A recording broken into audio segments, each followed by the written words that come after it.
She was my best friend for 15 years. I trusted her with my life, my business, my secrets, my fiancé. She smiled while helping me plan my wedding, while secretly seducing my husband to be. She hugged me while I cried about losing my business she destroyed. She called herself my sister while stealing everything from me. By the time I realized what she'd been doing, I had lost it all: my man, my money, my home, my reputation. But here's what she didn't know: I was about to discover the truth. And when I did, the revenge was biblical. This is the story of how my best friend smiled while ruining my entire life, and how karma hit her in the worst way possible. Before we begin, if you believe fake friends deserve real karma, smash that like button right now and subscribe, because this story has a plot twist you will not see coming. Hit that notification bell so you never miss stories like this. Now, let me take you back to where it all began. Amara and Chidinma met in university. From day one, they were inseparable. They called each other soul sisters. For 15 years, they did everything together: every birthday, every heartbreak, every success. They were family, or so Amara thought. By age 32, Amara had built a successful fashion boutique in Lekki: designer clothes, celebrity clients. She was winning. And being the generous friend she was, Amara hired Chidima as her assistant, paid her rent when she was broke, gave her designer clothes, even let her use the company car. "You're my sister," Amara would say. "What's mine is yours." Then Amara met Chike, successful businessman, kind, loving, wealthy. He proposed after 1 year, and Amara said yes. Of course, Chidima was her chief bridesmaid. They cried together, planned together, shopped together. Amara had no idea that behind those tears was a snake. Because while Chidima smiled to Amara's face, in her heart was pure envy. Why does she get everything? Chidima thought to herself. The business, the man, the lifestyle. What makes her so special? I deserve this more than her. And that's when Chidima decided if she couldn't have Amara's life, she would take it. Chidima started visiting Chike's office. "Just checking wedding details for Amara," she'd say. But she'd wear tight dresses, expensive perfume. She'd laugh at his jokes a little too long, touch his arm a little too much. She'd take Amara's phone when she wasn't looking and send herself messages as Amara. Flirty, inappropriate messages she'd later show Chike from a different number. "Look," she'd tell him privately, "I think Amara is talking to someone else. As your friend, I had to tell you." Suddenly, Chidima was everywhere Chike was: his gym, his favorite restaurant, his office building. "Oh my God, what a coincidence," she'd say, smiling. It was no coincidence. She had stalked his schedule. Then came the photos. Chidima showed Chike pictures she'd photoshopped of Amara with another man. "I saw her yesterday," Chidima whispered. "I didn't want to say anything, but I care about you. You deserve to know the truth." Chike started questioning Amara. "Where were you yesterday? Who were you with? Why are you lying to me?" Amara was confused. She hadn't done anything wrong. But Chidima wasn't done. She had access to the boutique's accounts. Late at night, when Amara went home, Chidima would transfer money to her own account. Small amounts at first, then larger. She made it look like Amara was stealing from her own business. She cancelled major client orders. Amara said we can't fulfill them, she tells suppliers. She spread rumors to other boutique owners. Amara's going bankrupt. Don't work with her. And when Amara cried about her business falling apart, who was there to comfort her? Chidima. Don't worry, babe. We'll figure this out together, she'd say, while hiding a smile. She was the arsonist pretending to be the firefighter. 1 week before the wedding, Amara was still hopeful. Yes, business was struggling. Yes, Chike seemed distant, but soon they'd be married and everything would be fine. She had no idea what was coming. Then Chike called. Amara, we need to talk. The wedding is off. Chike showed her everything. The photoshopped pictures, the messages from other men, the proof she was stealing from the business. I can't marry someone I don't trust, he said. Amara begged. She cried. She tried to explain. These are fake. I never did any of this. Someone is setting me up. But he wouldn't listen. The evidence looked too real. Amara was destroyed. Her wedding cancelled. Her reputation ruined. Her heart broken. And there was Chidinma, holding her while she cried. I'm so sorry, babe. Men are trash. You deserve better. All while knowing she caused all of it. 2 weeks later, the boutique closed. Between the money Chidima stole and the cancelled orders, there was too much debt. Amara lost everything. She couldn't pay rent. The landlord evicted her. Later, we will learn Chidima had secretly told the landlord about Amara's financial troubles. From luxury apartment in Lekki to single room in Surulere, Amara hit rock bottom. No business, no fiancé, no home, no money. Her family was disappointed. Friends gossiped. What happened to successful Amara? She wanted to give up. But through it all, one person still visited, still called, still cared. Chidima. Don't worry, babe. You'll bounce back. I'm here for you. Amara cried on her shoulder, grateful to have at least one real friend. If only she knew. 3 months passed. Amara was working as a sales girl just to survive. The mighty had fallen. She hadn't heard from Chike, hadn't seen him on social media. She was trying to move on. Then one day, scrolling Instagram, she saw a post that made her heart stop. A photo of a hand with a ring. An engagement ring. The caption. He asked. I said, yes. Hashtag blessed. Hashtag new beginnings. And the hand belonged to Chidinma. Amara's hands shook as she scrolled, photo after photo. Chidinma and Chike. Chidinma in her favorite restaurant, wearing Amara's designs, using Amara's business contacts, living Amara's life.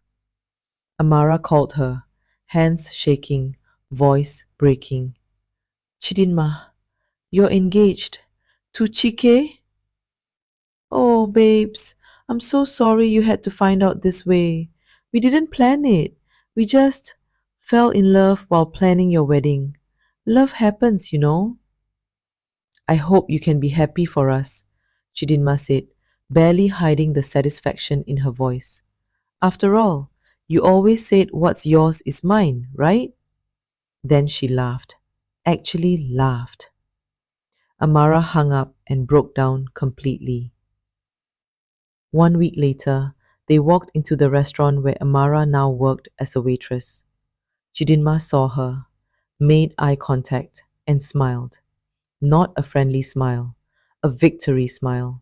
Then she kissed Chike right in front of her.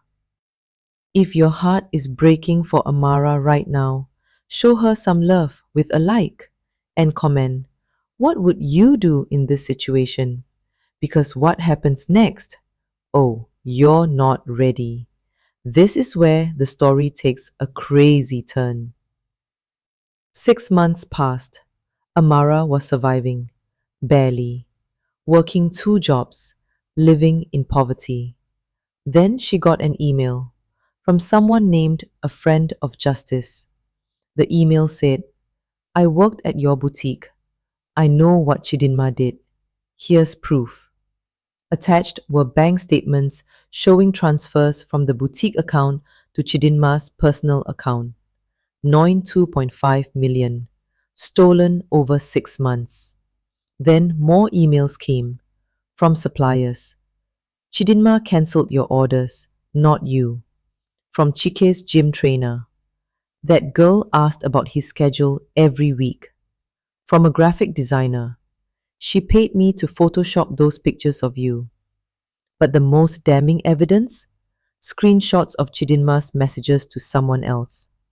Phase 1 complete. He's doubting her now. Just cancelled 3 major orders. Her business will collapse by next month. He called off the wedding. Now for phase 2. Give me 6 months and I'll be Mrs. Chike. She'll be nothing. Everything clicked. Every coincidence, every unfortunate event, it was all Chidinma. 15 years of friendship was 15 years of envy. The hugs were fake. The tears were fake. The friendship was fake. Chidinma had smiled while destroying her life piece by piece. Amara had 2 choices: let it go and stay defeated, or fight back. She chose war. She gathered every piece of evidence, called a lawyer, made copies of everything. Then she found out Chidinma and Chike were having their engagement party in 2 weeks. Perfect timing. Former boutique employees rallied around her. They'd seen Chidinma's evil too. They helped prepare a presentation, a video, a full expose. Amara would crash that party and reveal everything. The engagement party was lavish. Echo Hotel ballroom, 200 guests, live band. Chidinma was glowing, showing off her ring, living her dream, Amara's stolen dream. Then the doors opened and Amara walked in. The room went quiet. Chidinma's smile froze. Amara, what a surprise! We didn't expect you. I know you didn't, but I have a gift for you, for both of you. Before anyone could stop her, Amara connected her USB to the venue's system. The massive screen behind the stage lit up, and there it was. Everything. Bank transfers. 2.5 million stolen from the boutique. Guests gasped. Chike stepped forward, staring at the screen in shock. Then the photos. The real images next to Chidinma's photoshopped versions. These are the pictures she showed you, Amara said to Chike. All fake. Then came the text messages. Chidinma's own words, her own plan, her own evil. Phase 1 complete. He's doubting her now. The room erupted. Guests screaming, Chidinma crying. Chidinma tried to run. Security blocked the exits. You destroyed her. You lied to me. You used me. I did it because I loved you, because I deserved better than her. I deserved this life. Amara walked up to Chidinma, looked down at her. You smiled while stabbing me in the back. For 15 years, I called you sister. I trusted you with everything. You didn't just take my man or my business. You tried to take my soul. But you know what? You failed. Because I'm still here, still standing, still stronger. And you? You're about to face justice. Then the police arrived. Amara had already filed charges: fraud, theft, identity theft. They handcuffed Chidinma right there, in her engagement dress, in front of everyone. She cried, she begged, she screamed. But Karma doesn't care about tears. Chike tried to apologize. Amara, I'm so sorry. I was manipulated. I was a fool. Please. But Amara stopped him. You believed lies over the woman who loved you. You threw me away like trash. That's on you, not just her. And she walked away, head high. 2 years later, Amara rebuilt. Not just her business, but herself. Her new boutique was bigger, better, more successful than before. She wrote a book, Rising from Betrayal. It became a bestseller. She found love again, real love, with a man who valued her, trusted her, respected her. Not a billionaire, just a good man with a good heart. And that was enough. Chidinma was convicted: fraud, theft, forgery. 3 years in prison. She lost everything she'd stolen, and more. Chike testified against her, the same man she destroyed a life to get. Years later, Amara saw her on the street in Victoria Island. Chidinma looked broken. No more designer clothes, no more fake smile. She saw Amara, started walking toward her. Amara, I'm so sorry. I was jealous. I was evil. I destroyed my own life trying to steal yours. Can you ever? But Amara held up her hand. You spent 15 years wearing a mask of friendship while hiding a heart of envy. You smiled while plunging knives into my back. You stole my present, but you didn't steal my future. I forgive you, but I don't forget, and I will never trust you again. She walked away and never looked back. Some people will smile in your face while planning your downfall. Some will call you friend while secretly wishing for your failure. Watch their actions, not their words. And remember, the life someone tries to steal from you isn't the life you're meant to have. Your real life is better than anything they could take. Trust your gut, choose your circle wisely, and never let anyone dim your light. If this story touched your heart, hit that like button right now. Subscribe for more powerful life lesson stories. Comment below. Have you ever experienced a fake friend? How did you handle it? Your story could help someone. Share this video with anyone who needs to hear this message. And remember, real friends celebrate your success. Fake friends secretly resent it. Choose wisely. I'll see you in the next story. Stay blessed.